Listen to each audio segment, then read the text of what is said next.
오늘 말씀은 열왕기하 20장 12절에서 마지막 21절까지의 말씀입니다.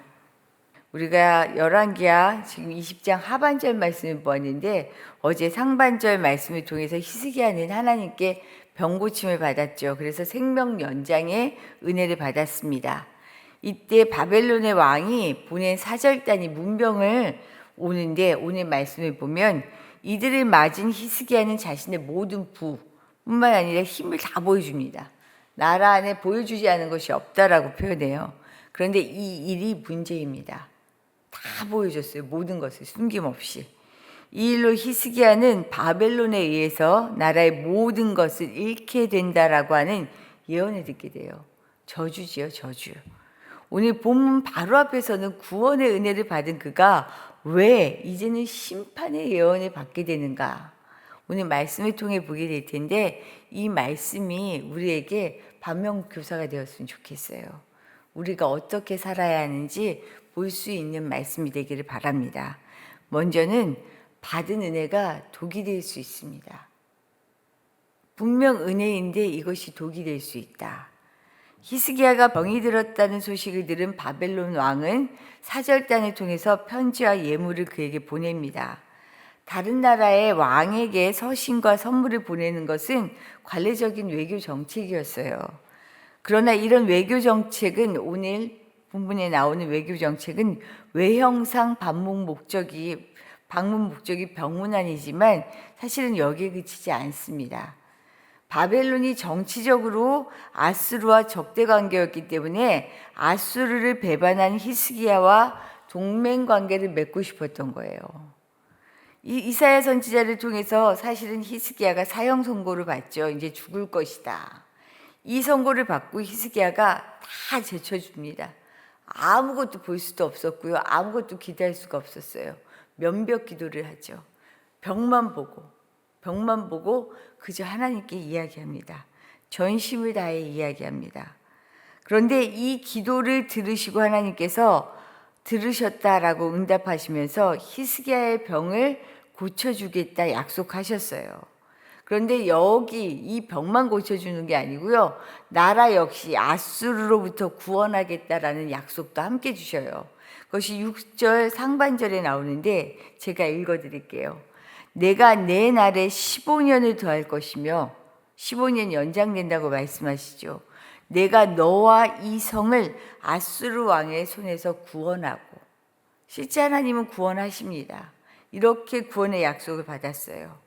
이처럼 히스기야는 하나님의 은혜로 자신의 생명이 15년 연장되고 또한 나라는 아수르에게서 구원을 받았지만 이 하나님의 은혜가 문제는 너무 쉽게 잊혀지는 거예요. 분명 엄청난 은혜를 받았고 구원을 받았는데 너무 쉽게 잊혀졌어요. 바벨론 왕이 히스기야와 함께 반아수르 전선을 세우기 위해서 예물을 들고 방문한 사자들에게 자신이 가진 모든 재물과 군사력까지 다 보여줬잖아요. 공개했잖아요. 사실은 이참에 자신의 월등한 힘을 과시하고 싶은 교만이 있었던 거예요. 자신의 병이 나으면서 비롯된 일련의 상황들을 마치 자신이 한 것으로 착각하고 있었다는 거죠. 이런 히스기야의 태도에 대해서 역대 하에서 이렇게 이야기합니다. 분명하게 히스기야가 교만하다. 역대하 32장 25절 말씀을 제가 읽어드릴게요. 히스기야가 마음이 교만하여 그 받은 은혜를 보답하지 아니하므로 진노가 그와 유다와 예루살렘에 내리게 되었더니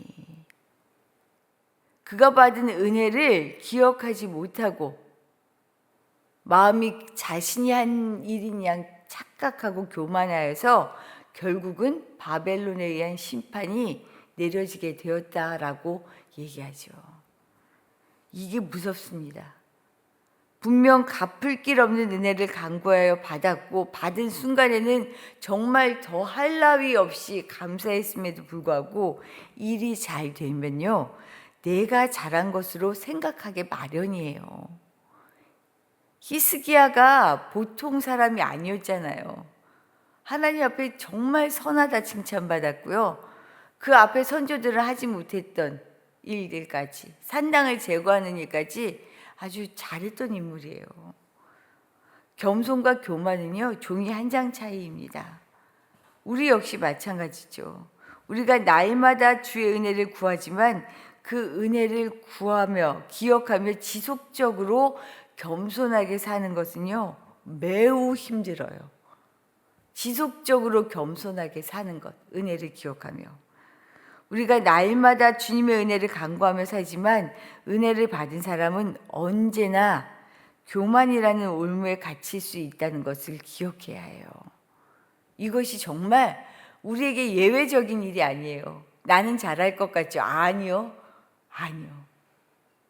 은혜를 경험하는 것 이상으로 중요한 것은 날마다 은혜로 살아가는 겸손한 마음과 태도입니다. 그렇다면 어떻게 교만의 덫에 빠지지 않고 주의 은혜 속에 살아갈 수 있을까? 이제 이게 중요하죠. 두 번째 말씀입니다. 끝까지 기도해야 합니다. 끝까지 기도할 때 은혜가 지속된다라는 것을 기억해야 합니다. 히스기야는 누구보다 선한 왕으로 하나님께서 칭찬하셨어요. 주님을 향해 행한 히스기야의 행동은 그가 했던 기도처럼 진심이었습니다. 우리 어제 읽은 말씀이지만 3절 말씀 한번 볼까요? 3절, 20장 3절입니다. 그가 했던 기도예요. 같이 읽어보죠. 여호와여 구하오니 내가 진실과 전심으로 주 앞에 행하며 주께서 보시기에 선하게 행한 것을 기억하옵소서 하고 히스기야가 심히 통곡하더라. 죽음을 선고받은 히스기야가 모든 것 다 제쳐주고 오직 벽만 바라보며 하나님께 할 수 있는 고백이었습니다. 진심, 자기의 진심을 알아달라는 거죠. 저의 진실한 마음을 기억해 주십시오라고 기도했어요. 그의 고백이 거짓이 아니었다는 것은 하나님의 반응을 통해 알 수 있어요. 5절에서 그렇게 말씀하셔요. 하나님의 반응입니다. 내가 내 기도를 들었고 내 눈물을 보았노라. 내가 너를 낫게 하리니. 진심 어린 마음, 진심을 알았기 때문에, 히스기야의 마음을 알았기 때문에 하나님께서 하신 응답이죠. 당시 죽음 앞에서 그저 하나님의 은혜를 간구한 히스기야의 눈물 어린 기도는 단순히 사실은 자기 생명을 연장시켜서 왕으로서의 영화를 조금 더 맛보려는 것이 아니었어요. 사실 히스기야가 기도로 생명을 몇 년 연장받아요? 15년 연장받습니다. 그런데 21장의 첫 시작을 보면 알 수 있듯이 히스기야의 뒤를 이은 그의 아들 므낫세가 왕위를 이어받을 때 나이가 12살이에요. 15년 연장받지 않았으면 므낫세 있을 수 없는 아들이었어요. 그때까지는 없었어요. 왕위를 이을 다윗의 후손, 하나님께서는 다윗의 후손 집안을 영영히 일으키리라, 이어지게 할 것이다 라고 약속하셨잖아요. 히스기야가 했던 기도는 한 사람의 생명을 연장하는 것으로 그치지 않았어요. 다윗의 후손으로 이어질 사명을 위한 기도이기도 했습니다. 사실 솔로몬이 왕이 되었을 때 그는 왕으로서의 사명을 위해 뭘 기도했죠? 지혜였어요, 지혜. 듣는 마음을 주소서. 왜? 그들을 판단하고 판결하고 하는 지혜가 필요했기 때문에 지혜를 구했죠. 이처럼 히스기야 역시 그 다윗의 집안으로 영원할 하나님의 약속을 기억하면서 자신의 사명을 위해 기도한 거예요. 그런데 솔로몬이나 히스기야 이들은 모두 끝까지 그 사명을 지키지는 못했습니다. 아시는 것처럼 솔로몬의 말년은 어땠어요? 사실 정치적인 이유로 이방 여인들과의 혼인을 했죠. 혼인 정책. 이게 이방 다른 나라들과 어떻게 보면 어떻게 해요? 안전한 나라를 이루기 위해서 이방 여인들과 혼인을 했어요. 그런데 결국 어떻게 해요? 이방의 신이 쫓았잖아요. 급기야는 나라는 그가 죽고 난 다음에 남과 북으로 갈라칩니다. 솔로몬의 행동이 이런 결과를 낳았어요. 히스기야 역시 다르지 않습니다. 오늘 18절, 19절 말씀을 보면 사실 기가 막혀요. 좀 황당해요. 우리 18절, 19절 말씀 한번 읽어볼까요? 같이 읽죠. 또 왕의 몸에서 날 아들 중에서 사로잡혀 바벨론 왕궁의 환관이 되리라 하셨나이다 하니 히스기야가 이사야에게 이르되 당신이 전한 바 여호와의 말씀이 선하니이다. 아니 이게 말이 되나요? 나라가 바벨론에 의해서 모두 아들은 사로잡혀가고 모두 빼앗기게 될 것이다 라고 얘기했는데 히스기야가 얘기해요. 당신이 말한 것이 하나님의 말씀이 선합니다. 사실 이거는 자기의 잘못을 인정한 거예요. 맞아요. 내가 잘못했습니다. 인정하는 꼴이죠. 그런데 그 뒤에가 참 놀라워요. 또 이르되 만일 내가 사는 날에 태평과 진실이 있을진데 어찌 선하지 아니하리요. 정말 맞는 말씀인데 그래도 내 때에는 태평하다니 참 감사합니다 라고 얘기하는 거예요. 자신의 찾아온 바벨론의 사자들에게 나라의 모든 보물과 군사력까지 샅샅이 다 보여주어 결국 그들에게 모든 것을 빼앗기게 될 거라고 하는 이사야의 선지자의 경고 앞에 그래도 내가 사는 날에는 태평하다니 다행이네요. 좋습니다. 정말 어이없는 모습이죠. 그런데 이런 그의 고백은요, 스스로 왜 나와요? 사명을 잊었기 때문입니다. 처음에는 나라가 이어질 수 있을까? 다윗의 후손으로 이어질 수 있을까?